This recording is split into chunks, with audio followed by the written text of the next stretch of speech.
My name is Catherine Williams, and I'm a 34-year-old stay-at-home mom.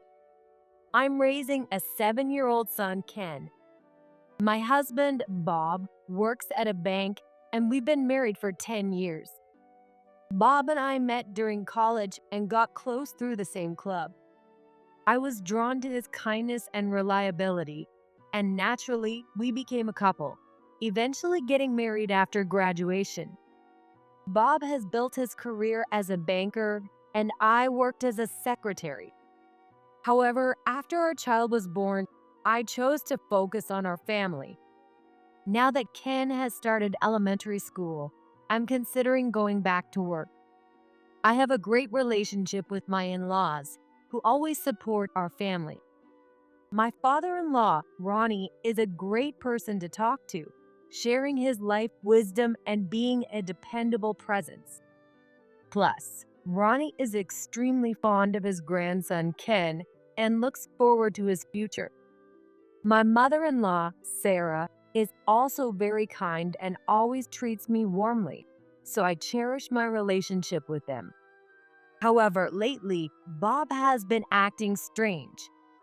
It seems like he's been getting messages on his phone frequently, and he always has a weird smile while looking at it. That's creepy. Why are you grinning at your phone? Oh, just some funny messages from my friend at work. Oh, I see. I pretended to be convinced, but deep down, my doubts didn't go away. One day, while Bob was in the shower, I looked at his phone. What is this? His phone was filled with messages like, I want to see you and I had a great time today. The sender was a woman named Karen Brown. Looking at their exchanges, it was clear that they were meeting secretly. I knew it. He's cheating. Why? I was shocked, but I couldn't confront Bob about it. I was scared that our marriage would fall apart. However, Bob's behavior became even more suspicious. He started leaving home frequently, claiming to be on business trips, and I spent my days waiting for him to return. Another business trip? Yeah, and urgent jobs came up. You've had a lot of business trips lately. Is there a big deal or something? Well, something like that. Don't worry. I couldn't hide my concern, but I had no choice but to trust Bob's words. While Bob was on one of his trips, my best friend, Emma, came over. Sorry for dropping by so suddenly, Catherine. No, it's totally fine. What's up? You wanted to talk about something? Well, this social media account caught my attention. Look at this. Emma pointed to a social media account. Isn't this Bob's account? The account name was different, but there were personal photos that made it clear it was Bob's. He had posted photos from his business trip there. It's definitely Bob. But why? The photos showed Bob's profile along with a woman. That woman was definitely Karen Brown, the same one I saw on Bob's phone. I can't believe this. Who posts something like this on social media? This wasn't a business trip. This was an affair. Let me know if there's anything I can do to help. Thanks, Emma. When Bob got home, I decided to confront him. I'm home. Man, that trip wore me out. Bob, what's with those photos?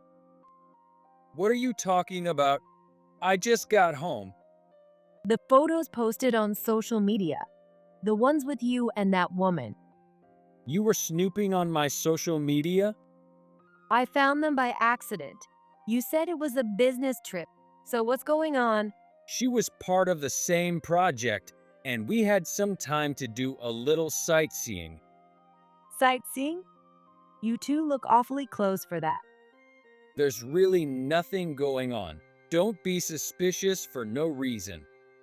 Bob seemed desperate to explain himself. Since I didn't have solid proof, I decided to keep an eye on things for now. One day, I got a call from Bob's office saying he had been rushed to the hospital with acute gastroenteritis. I rushed to the hospital with the whole family. When we arrived at the hospital room, there was a woman who looked like Karen and a child waiting there. What's going on? I was filled with shock and confusion. The woman smiled coldly and said, "Here's the divorce papers," handing me the documents. What? Divorce papers? Yes. This is Bob's request. Bob, is this true? I confronted Bob as he lay in bed. Yes, I'm marrying Karen. This child is ours. Sign the papers and get out. The child looked about 3 years old. No way. You even have a secret child? I felt anger, but also sadness. I had trusted Bob all this time, and now he's doing this to me. At that moment, Bob's dad, Ronnie, who had come with me, burst into the room laughing. You don't know anything, do you? Ronnie said, scattering a bunch of documents. Dad, what? What is this? Bob asked his dad with a nervous look. Proof of all the infidelity you've committed. What are you talking about? What I'm talking about are all the things you've done. It's all here. Ronnie replied calmly. Catherine, I'm glad we made it in time. Thank you, Ronnie. Did you say that Catherine asked for this? Yes, that's right. I got Ronnie to help me.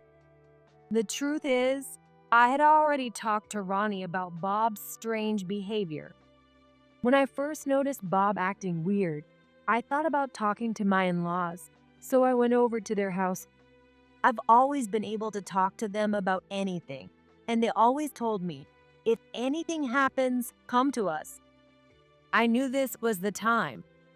Ronnie, a former banker, is like a real dad to me, always guiding me on the right path. Their home is a place where I can feel safe. When I arrived, my mother-in-law, Sarah, greeted me with a warm smile.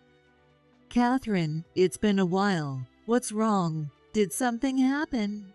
Yes, actually, I need some advice. Just a moment. I'll go get Ronnie. Thank you. She went to get Ronnie for me. Catherine, what's going on? Bob's been acting really strange lately. Bob's been acting strange? Ronnie gave me a sharp look. Yes, he seems to be getting messages on his phone all the time, and he always has his weird smile when he looks at it. And then there's the sudden increase in business trips. He's been away from home a lot more. That does sound concerning. Do you know exactly what kind of messages he's been receiving? Yes. Actually, the other day, while Bob was in the shower, I looked at his phone. There were numerous messages like, "I want to see you," and "I had a great time today." The sender was a woman named Karen Brown, and it was clear they were meeting secretly. Karen Brown, huh? Ronnie thought deeply, his expression serious. And he's been posting photos on social media from these trips, and there are pictures of him and Karen looking really happy together. What? Posting pictures with another woman on social media. What the hell is Bob thinking? I don't think these are just business trips. They seem more like affair getaways. I spoke through my tears. What a fool Bob is, even though he has you and Ken. What is he thinking? Catherine, I understand how you feel. That is worrying. Ronnie said it gently to me. If Bob is really cheating, we need to make sure of it. Ronnie, what should I do? Leave it to me. You know, I'm not just a former banker. I hate to brag, but I was once a well-known figure in both domestic and international financial markets. Even though I'm retired now, I still have a lot of connections. I even helped Bob get into the bank. I'll look into Bob's activities thoroughly. I knew you were a former banker, Ronnie, but I didn't know you were that well known. Thank you so much. Please do. Ronnie immediately sprang into action. He began a thorough investigation into Bob's actions, leveraging his extensive network in the financial industry. To gather evidence of Bob's misconduct and infidelity, he checked internal bank information, transaction records, and even spoke with Bob's acquaintances. Ronnie's investigation progressed smoothly, and gradually, the evidence of Bob's wrongdoing and affair came to light. Finally, the day arrived when it all came out into the open. The events in the hospital room were the result of the investigation that began with my consultation with Ronnie. The documents Ronnie scattered were filled with evidence of Bob's infidelity. The tension in the room was palpable, and Bob's face turned pale. Bob, there's so much evidence of your affair. So what? We're getting divorced anyway. That's why these documents proving your infidelity are necessary. This is what you did. Your exchanges with Karen Brown. I want to see you. I had a great time today. All of this is documented as evidence. I pointed to one of the pieces of evidence. Yeah, so what? I'm serious about Karen. That's why I asked you for our divorce. Bob answered calmly. You're divorcing me to marry Karen, right? Yeah, that's right. We'll get married soon, so just sign the divorce papers right now.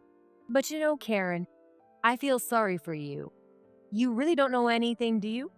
What are you talking about? Karen asked, her voice filled with doubt. The evidence here isn't just about you, Karen. Bob, you've been involved with other women too. I picked up another document and showed it to her. Really? There are others? Look, see for yourself. This person and this one too. So what if there are others? We're getting divorced anyway. It's not okay. You're still seeing other women even though you have me? Come on, I'm a banker. I have a promising future, and women just can't stay away. But once I marry Karen, I'll be good. We're not married yet, right? Yeah, you better behave once we're married. Karen seemed unsure, but appeared to be swayed by Bob's words. Bob justifies himself like this, and everyone falls for it. Catherine, I'm truly sorry for my son. I'll make sure he pays the alimony you ask for, whatever it takes. Just let me know the amount you need. That includes child support too. Ronnie said, his voice filled with apology. Thank you, Ronnie. Bob, I won't settle for a penny less. And I want it all paid in one lump sum. Here, take this. I handed over the documents. My best friend, Emma, is actually a competent lawyer. After deciding to get my divorce, I had consulted with her at her law firm. I've made up my mind to get my divorce. I can't even think about continuing my marriage with Bob. That's why I wanted to talk to you, Emma. I need to know how to handle alimony and child support. I understand. I'll support you every step of the way. First, we need to gather solid evidence of Bob's affair. The photos you found on social media and the messages on his phone will be crucial evidence. Thanks, Emma. With this, I'll have an advantage in the divorce, right? Yes, exactly. With this evidence, you can demand appropriate alimony and child support from Bob. It's important to protect Ken's rights too. You're right. I need to make sure I'm fully prepared for Ken's sake. No matter how hard it is for me, I have to protect Ken's future. I understand how you feel, Catherine. That's why we as lawyers are here to support you. Emma then proceeded to draft a settlement agreement based on the facts. Here it is, the settlement agreement for alimony and child support. It's based on solid evidence, so you can make a rightful claim against Bob. I'm always on your side, Catherine. Now go get what you deserve. Thank you, Emma. With Emma's help, the settlement agreement for alimony and child support was finalized. I handed the agreement to Bob. Everything, including the amount and conditions, is written here. Please review and sign it. Sure, no problem. With my dad backing me, I'm going to be a director soon. I can pay whatever alimony you want. Bob gave a defiant smile. Oh, really? I recorded that. You're definitely going to pay everything in full and all at once. Fine, just fill out the divorce papers and file them. Yes, I'll submit them right after this. But is this the only wrongdoing you've been up to? There's more, isn't there? Ronnie? Yeah, that's right. Here's undeniable proof. Ronnie scattered another stack of documents. Take a good look at this. Hey, what are these documents? Bob looked panicked. Your wrongdoing doesn't stop at infidelity, does it? What you did at the bank has been exposed too. What are you talking about? What did he do at the bank? Karen asked, her voice filled with doubt. A defiant Bob said something like this. I can do whatever I want. I'm about to become a department head and climb the corporate ladder. Oh, really? What we have here is evidence that you illegally diverted client funds. Do you think this won't cause problems? Wait, any evidence? Bob started to get nervous. Here's exactly what happened. Ronnie showed him the documents he held. This is proof that you used your client funds to make illegal stock trades. You moved money from your clients' accounts and used it for your personal investments. For example, this transaction on May 15th. You withdrew $100,000 from the client's account, used it to buy stocks, and then pocketed the profits into your own account. This is clearly illegal. And here are the details of how you spent that money. Buying luxury cars, going on lavish trips, all paid for with your client's money. The evidence is all right here. No way, all of that. I can't believe this. This is the end of your future, Bob. The bank won't protect you, and neither will we. As evidence of Bob's misconduct and infidelity continued to surface, his bravado crumbled. After a heavy silence filled the room, Bob collapsed to the floor in despair. Catherine, please, give me one more chance. I'm divorcing you, so it's not my problem. You'll have to deal with the consequences of your actions, Bob. At that moment, Bob reached out to Ronnie. Dad, please help me. Bob crawled at Ronnie's feet and begged him. Ronnie looked down at him coldly and sighed deeply. Bob, it seems you don't understand the consequences of your actions at all. Do you have any idea how much I've supported you over the years? Dad, I know, but I really need your help now. Please, just one more chance. Bob pleaded, tears streaming down his face. Have you ever considered the extent of what you've done? Ronnie continued in a stern voice. Do you know how much I've done to support you since the day you joined the company? Dad, I think I do. No, you don't. When you first joined, you were a rookie with no experience in the industry. I used my connections to get you on important projects to build your experience. Many of your colleagues opposed it, but I convinced them and kept giving you chances. Ronnie's voice grew angrier. Do you remember the first time you made a mistake?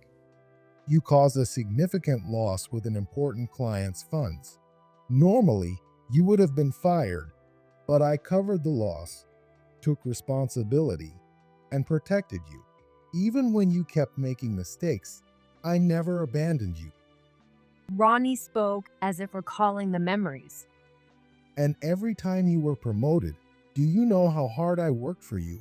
When you got promoted, I had to bow to many executives, highlight your achievements, and recommend you. I used my credibility to cover for your shortcomings and pull you up. Ronnie's voice was icy. Dad, I know.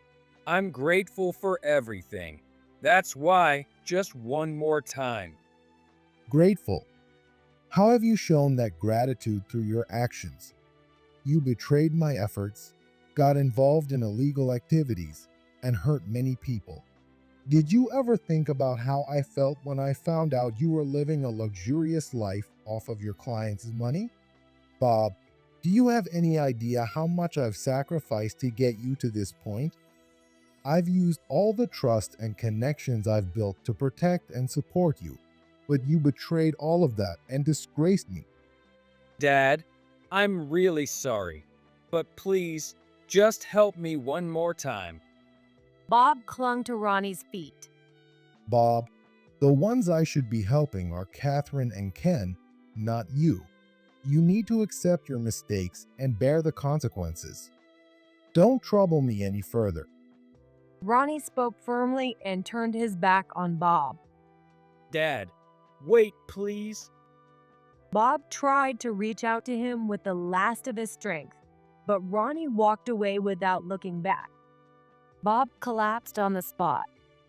As I watched him, I hoped that he would fully accept the consequences of his actions from now on. Afterward, I immediately submitted the divorce papers to the courthouse.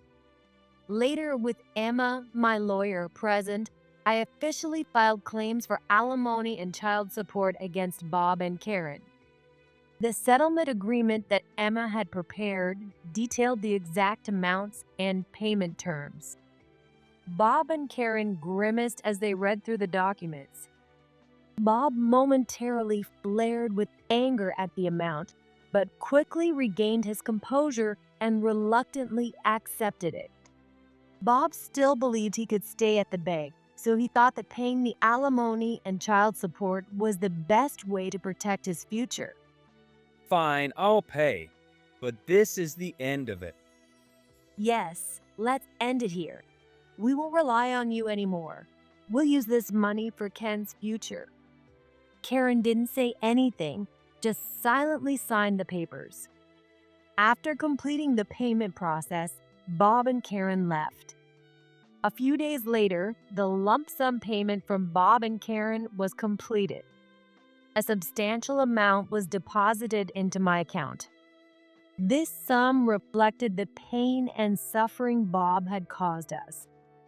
My marriage is truly over now, I muttered to myself as I looked at my bank account. Thanks to Emma's help, I was able to finalize the divorce on favorable terms and secure the funds necessary for Ken's future. The next day, Bob's day at the bank began as usual. He felt relieved that he still had his position at the bank and continued with his daily tasks. But that day, everything changed. Bob, I need to talk to you. His supervisor, Sean, said quietly. What is it? Bob tried to stay calm, but a sense of unease crept in. Please come with me. Sean led Bob to a conference room. Inside, a few senior executives and internal auditors were waiting. The tension in the room was palpable as Sean spoke. Bob, a serious issue has come to light regarding your actions. We need you to answer our questions truthfully. Issue? What are you talking about? Bob couldn't hide his anxiety. The internal auditor spread out documents, presenting evidence of Bob's misconduct one after another. Take a look at these transaction records. They show that you illegally diverted your client funds for personal investments. What evidence? I didn't do anything like that. Bob desperately denied the accusations, but the expressions on the faces of the executives were cold. Bob, this evidence is irrefutable. You've committed serious violations and severely damaged the bank's reputation. Sean said sternly. No. Moreover, it's been revealed that you used your client funds to live lavishly with your mistress. This is also criminal behavior. Bob was completely at a loss for words. At that moment, the conference room door opened and several police officers walked in. Bob Williams, you're under arrest for fraud and embezzlement. Wait, this is a misunderstanding. I'm innocent. Bob frantically protested, but the officers handcuffed him and led him away. No, this isn't right. You can explain at the station. No, this can't be happening. Bob being placed in the police car quickly attracted media attention. Cameras captured the scene, and it was soon reported as breaking news. I was at home with Ken when it happened. I turned on the TV, and a breaking news alert flashed on the screen. This just in. A senior employee at a major bank, Bob Williams, has been arrested on charges of fraud and embezzlement. I was shocked to hear his name. Bob arrested? At that moment, the phone rang. Emma's name appeared on the screen. Catherine, are you watching TV? Yes, I just saw it. I can't believe Bob was actually arrested. I'm shocked too, but now his crimes have been exposed. You were right all along. But how am I supposed to explain this to Ken? Catherine, you're strong. You'll get through this for Ken's sake. I'm here to support you no matter what. The TV screen showed Bob being led into the police car. Reporters bombarded him with questions. Bob, do you have any comment on the allegations? Why did you do it? Bob said nothing, staring blankly ahead. This is the consequence of Bob's actions. The anchorman continued. Bob Williams is accused of illegally diverting his client funds for personal use. The police will conduct a further detailed investigation. Over the phone, Emma said, Catherine, the real battle starts now. Forget about Bob and let's focus on building a better future for you and Ken. Thank you, Emma. Having you by my side gives me so much strength. We have no choice but to keep moving forward. After that, Bob was found guilty in court and sentenced to prison. Life in prison was harsh. He spent his days enduring hard labor and strict discipline, with plenty of time to reflect on his actions. But Bob's punishment didn't end there. The damages owed to the bank were enormous, and even after his release, he faced a lifetime of debt repayment. After leaving prison, Bob found that returning to the banking industry was out of the question. He ended up in a rural town working low-wage manual labor jobs. He worked tirelessly, barely sleeping, with most of his poor income going toward paying off his debts. There was no one around to sympathize with him, and Bob spent his days in isolation and despair. Meanwhile, Karen had also grown weary of her relationship with Bob. His arrest was the final straw, and she decided to cut ties with him. However, Karen still had to pay alimony to me and also had debts of her own. Reluctantly, she took on night work, leading a life of endless labor both day and night. Their child, Sam, was caught in the middle of his parents' failures and faced a bleak future. Karen, unable to support Sam while working, was forced to give him up for adoption to relatives who couldn't have children of their own. Thus, Sam was raised in a new environment, completely cut off from his parents. As for Bob, who was overwhelmed by the daily grind of rural labor, he could do nothing but lament the life he had lost. Abandoned by Karen and estranged from his child, he continued to work alone, burdened by debt, surrounded by loneliness and despair. How did it come to this? This wasn't supposed to happen. His life once full of glory and stability, had turned into a living hell. The day when he would find happiness again never came. Bob spent the rest of his life crushed under the weight of his mistakes, living in debt and loneliness.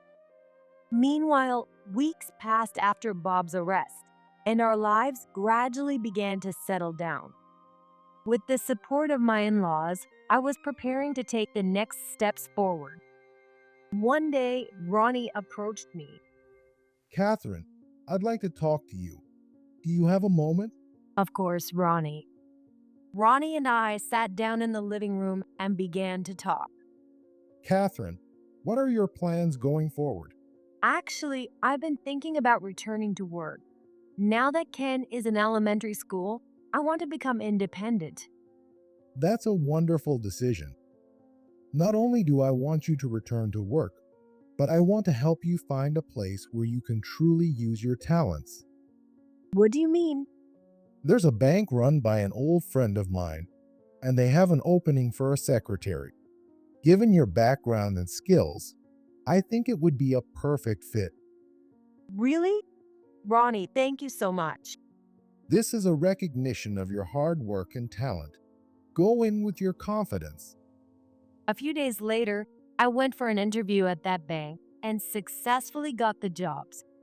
On my first day at the new workplace, I was nervous but filled with hope. You must be Catherine Williams. We look forward to working with you. Thank you. I'm looking forward to it as well. I gave him a firm handshake. Meanwhile, my son Ken was happily attending his school. One day, after coming home from school, Ken spoke to me. Mom, I want to work in a bank like Grandpa. Is that so? Ken, that's a wonderful dream. Grandpa will be so proud. That evening, Ronnie visited our home. Ken ran up to him and cheerfully announced, Grandpa, I want to be a banker just like you. Ronnie's eyes lit up as he smiled. That's great to hear, Ken. I'll do everything I can to help you achieve your dream. With Ronnie's warm support, we embarked on our new life. We knew that many challenges awaited us, but we renewed our determination to move forward, trusting in our family bonds. With the guidance and support of my in-laws, I would balance work and home, raising Ken to be a fine young man. And I eagerly looked forward to the day when Ken would achieve his dream and contribute to society as an accomplished banker.